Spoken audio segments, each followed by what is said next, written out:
और बिहार से इस वक्त बड़ी खबर आ रही है, जहां दिमागी बुखार से अब तक 167 बच्चों की मौत हो चुकी है। सिर्फ मुजफ्फरपुर में 131 बच्चे हलाक हुए हैं। इसके अलावा हाजीपुर, समस्तीपुर, पटना, शिवहर, भागलपुर, बेगूसराय, सीवान वगैरह में भी अमवात का सिलसिला अभी तक जारी है। तो बिहार में AES यानी दिमागी बुखार से अब तक 167 बच्चों की मौत हो चुकी है। सिर्फ मुजफ्फरपुर में ही 131 बच्चे हलाक हुए हैं। इसके अलावा अगर बिहार के दूसरे अजला की बात करें तो हाजीपुर, समस्तीपुर, पटना, शिवहर, भागलपुर, बेगूसराय और सीवान वगैरह अजला भी दिमागी बुखार से मुतासिर हैं। यहां पर भी अभी भी अमवात का सिलसिला लगातार जारी है। आज भी एक बच्चे की मौत हुई है। तो बिहार में AES से अब तक 167 बच्चों की मौत हो चुकी है। सिर्फ अगर हम मुजफ्फरपुर की बात करते हैं तो मुजफ्फरपुर में अब तक 131 बच्चों की मौत हुई है। इनके अलावा दूसरे अजला में हाजीपुर, समस्तीपुर, पटना, शिवहर, भागलपुर, बेगूसराय, सीवान वगैरह में भी मौत का सिलसिला जारी है। और बुरी खबर यह है कि आज भी एक बच्चा जो कि मुतासिर था AES से, उसकी भी मौत हो गई है। तो कुल तादाद बढ़कर 167 तक पहुंच गई है। नोएडा पुलिस का एक और कारनामा सामने आया है। बाइक बोट मामले में संजय भाटी के ऊपर हो रही कार्रवाई के दौरान 35 लग्जरी गाड़ियों में वो फॉर्च्यूनर गाड़ी भी बरामद हुई है, जो 16 दिसंबर 2000 की रात सेक्टर 62 में हुए फायरिंग मामले में मुश्तबा थी। अब ये गाड़ी पुलिस लाइन में खड़ी है और जांच में पता चला है कि यह गाड़ी संजय भाटी की कंपनी के नाम पर है।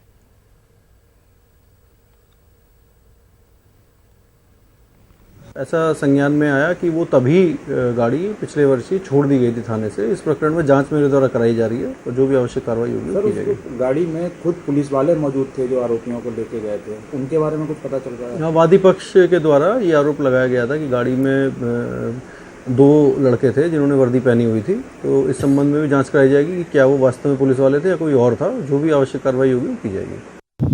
नोएडा में 16 दिसंबर 2018 को यही वो फॉर्च्यूनर गाड़ी है जिसमें पुलिस वालों उतरे हैं और एक फायरिंग हुई थी एक पीड़ित पर, जिसके द्वारा जो मुलजिम थे 100 नंबर पे कॉल किया गया था और इसी फॉर्च्यूनर में वो पुलिस वाले पहुंचते हैं और जाके मुलजिम को लेके आ जाते हैं। हालांकि ये गाड़ी उसके बाद इन्वेस्टिगेशन के बाद 4 दिन थाने पे भी खड़ी रही थी। कौन वो पुलिस वाले थे और आरोपियों को छुड़ा के ले गए, इसके बारे में कुछ पता नहीं चल पाया। और साथ ही साथ ये बड़ा सवाल है कि कौन से ऐसे पुलिस वाले थे जिन्होंने 4 दिन इसको गाड़ी को नोएडा सेक्टर 58 थाने में रखा और उसके बाद छोड़ दिया गया। आज यही गाड़ी बाइक बोर्ड मामले में जो 35 गाड़ियां पकड़ी गई हैं उनमें पुलिस लाइन पे लाके खड़ा कर दिया गया। सवाल ये उठता आखिर कौन लोग थे जो इन लोगों को पहले से संरक्षण दे रहे थे। ये ही वो गाड़ी है जो गर्वित इंडिया के संजय भाटी के नाम पे जो रजिस्टर्ड थी। कुणाल जायसवाल, न्यूज़ 20 उत्तर प्रदेश, नोएडा।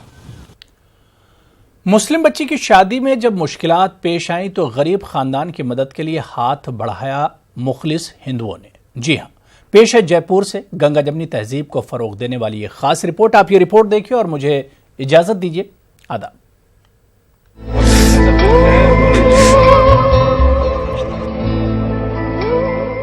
शुक्रियान का सब पर उन्होंने मेरा नीता कर दिया, फरिश्ता बना के भेजा इनको सबको। ये आंसू गम के नहीं खुशी के हैं।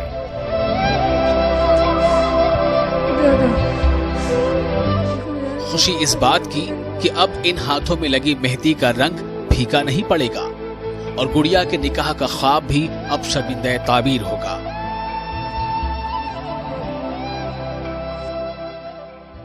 घबराहट बहुत हो रही थी, कहाँ से कर पाएंगे। शुक्रियान का सब पर उन्होंने मेरा नीता कर दिया,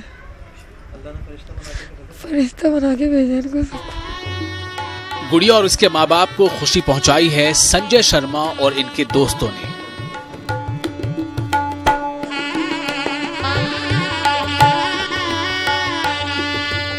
मुझे ऐसा लग रहा है कि मैंने ज़िंदगी में बहुत अच्छा काम किया है, नेक काम किया है, जो ऊपर वाला देख रहा है। आज इस बच्चे की खुशी के लिए और भी कुछ हमको करना पड़ा, तो हम ये जात बिरादरी जात पात से ऊपर हटके करने का प्रयास करेंगे।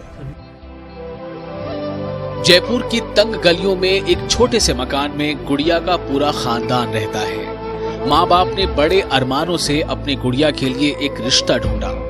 शादी की तारीख तय हुई। बड़ा चूंकि गुड़िया के वालिद चौकीदारी की मामूली से नौकरी करते हैं, इसलिए इन्होंने कई लोगों से अपनी गुड़िया की शादी के लिए कर्ज और मदद मांगी थी। वादे के मुताबिक गुड़िया के वालिद को मदद नहीं मिल पाई, इंतजामात अधूरे रह गए। लड़के वालों की तरफ से अंदेशा लाहक हो गया कि कहीं बारात दरवाजे पर आने से पहले ही लौट ना जाए। तो उन्होंने बीच में धोखा दे दिया मेरे को। शादी के लिए लोगों ने मना किया? हाँ, मना कर दिया मेरे को एंड टाइम पे। इसलिए इनका भाइयों का आए मेरे घर पे आराम से और सारा काम हुआ। ये बड़े भाई हैं, अब ये बच्ची है इनकी, अब ये कल्याण। लेकिन फिर जो हुआ वो मुल्क की गंगा जमनी तहजीब के लिए बाइस रश्क है। किसी ने मुखलिस इंसान संजय शर्मा को खबर दी। संजय ने दोस्तों से मशवरा किया और इस मुस्लिम खानदान की बच्ची की शादी के लिए तमाम जरूरी इंतजामात किए। 24 घंटे से भी कम समय था हमारे पास मदद करने के लिए। तो मैंने बड़े आधे अधूरे मन से कमिटमेंट किया कि मैंने कहा भाई कल बताते हैं आपको कि आपकी मदद कर पाएंगे। लेकिन अंदर से एक आवाज़, उसके जाने के बाद अंदर से आवाज़ निकली कि कल कुछ नहीं सोचना, इसकी 100% इसकी मदद करनी है अपन को, चाहे ये बच्ची हिंदू हो चाहे मुस्लिम हो। इस सब सोच विचार से परे हटके विजन में जहाँ गरीब की, किसी की पिछड़े की मदद हो सके, तो हमने कहा इसकी शुरुआत का एक एग्जाम्पल हम लोग पेश करेंगे। सब साथियों से रातों रात मैंने बात करी। दुल्हन गुड़िया और गुड़िया के माँ बाप मशकूर हैं। संजय और इनके दोस्तों को दुआएं दे रहे हैं। इंसानियत से बढ़कर के कोई मजहब नहीं होता। एक मुस्लिम बहन को जब ज़रूरत हुई तो हिंदू भाई उसका कन्यादान करने के लिए आए। कुछ इंतज़ाम नहीं था, कोई सामान नहीं था, खाने तक की भी दिक्कत हो रही थी। ऐसे में अल्लाह ने फ़रिश्ता बना करके इन भाइयों को भेजा और इंतज़ाम किया, और एक दूसरे की मदद करना बहुत बड़ी बात होती है।